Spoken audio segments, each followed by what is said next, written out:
di dalam BPJS ini ketenagakerjaan itu kan selama ini ada KPR juga, Mbak. Ada mereka udah punya KPR, mereka dapat pinjaman renovasi rumah segala lah. Persoalan Ya semuanya dihitung lah.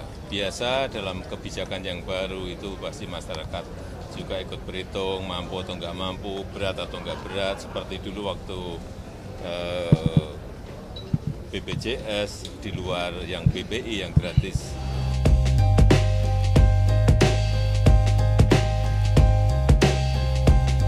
pemerintah eh, dalam konteks ini niatnya baik, Mbak. Kalau kebijakan kan tentu konteksnya baik ya dalam arti karena memberi perlindungan kepada masyarakat agar punya rumah kan. Maksudnya kan karena harga rumah itu kan dari tahun ke tahun kan mahal. Cuman persoalannya adalah eh, dalam PP 21 itu tidak dijelaskan secara clear bagaimana hak kewajiban dari ini, Mbak, dari khususnya karyawan, Mbak, karyawan yang terkait dengan perusahaan dan karyawan yang mandiri itu nggak jelas gitu, Mbak.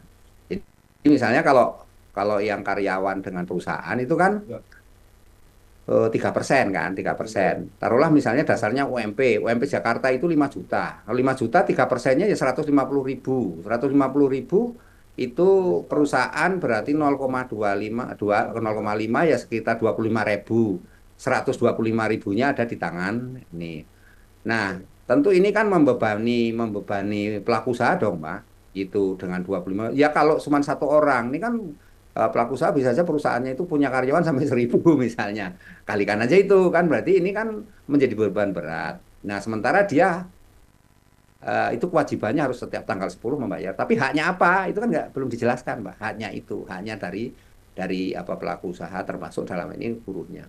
Kemudian yang kedua terkait karyawan mandiri. Ini kan rumit juga. Mandiri ini kan kategori freelance ya, freelance. Bagaimana dia harus menanggung 3%? Itu apa, harus membayar penuh utuh 3%. Ini persoalan. Yang ketiganya ini akan potensi tumpang tindih kebijakan. Karena apa? Karena di dalam BPJS ini ketenagakerjaan itu kan selama ini ada KPR juga, Mbak. Ada mereka udah punya KPR, mereka dapat pinjaman renovasi rumah segala. Lah persoalannya dengan adanya tapera PP 21 ini kan wajib sifatnya. Nah, berarti dia harus membayar double, Mbak. Kan gitu. Yang satu membayar rumah untuk kaitan dengan BPJS tenaga kerjaan, ya pinjaman itu, satu lagi terus ini dengan adanya tapera. Nah, ini kan sudah membebani masyarakat dua hal itu kan gitu. Ini kan harus harus jelas skemanya seperti apa. Karena kan PP 21 ini kan saya melihat justru implementasinya nanti di lapangan rumit karena harus skema. Yang hal lain, Mbak, itu terkait dengan bagaimana yang menolak gitu. Ini menolak ini kan nggak jelas di dalam PP 21 juga dijelasin, Mbak, yang menolak itu apa. Kan karena dua hal yang di situ dikatakan. Satu, kalau untuk yang ASN itu kan diatur oleh Menpan RB. Menpan RB, reformasi birokrasi. Tapi yang untuk buruh karyawan kan ada di bawah tenaga kerja.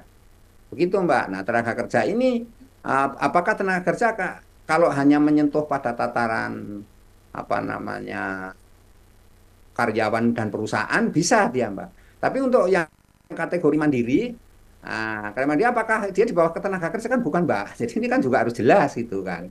Jadi menurut saya banyak hal yang menurut PP 21 ini menimbulkan yang kedua, ketiganya ya saya melihat PP 21 ini seperti dipaksakan gitu ya, dipaksakan ini kan ujuk-ujuk, Mbak, tiba-tiba elitis sekali tiba-tiba harus diterapkan kan gitu tanpa ada sosialisasi ya paling tidak ujung-ujungnya kan nanti harus ada edukasi ke masyarakat dalam hal ini kan membangun masyarakat sadar untuk membayar tapera gitu, Mbak.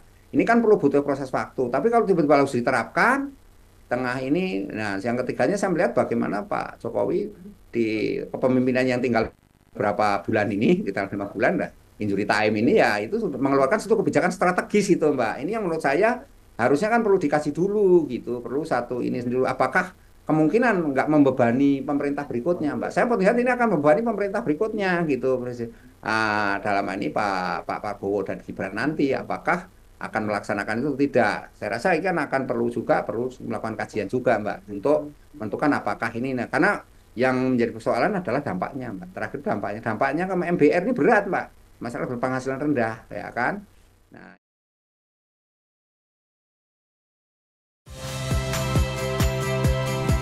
Saya Liviana Cerlisa. Saksikan program-program Kompas TV di siaran digital, pay TV, dan media streaming lainnya.